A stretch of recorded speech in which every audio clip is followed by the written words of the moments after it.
Hey everyone, welcome back to the channel. If your Apple Cash or Apple Pay account has been restricted, don't worry. In this video, I'll walk you through the full step-by-step process to fix it in 2025. Let's get started. First, unlock your iPhone and go to Settings. Scroll down and tap on General. Then tap on Software Update.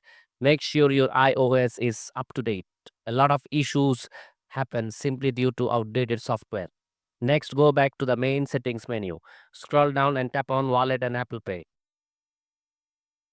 Here, remove your current Apple Pay account from the device. Don't worry, you will be adding it back shortly. Now, go back again and tap your Apple ID profile at the top. Scroll down and sign out of your Apple ID. Once that's done, restart your iPhone.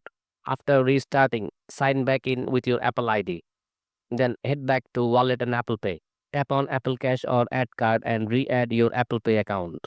Check to see if the restriction is now removed. If the issue still is not fixed, open Safari or any browser and go to support.apple.com. Select your device and contact Apple support directly. Explain your issue in detail. They'll typically review and resolve it within 24 hours. And that's it. Your Apple Cash account should be back to normal.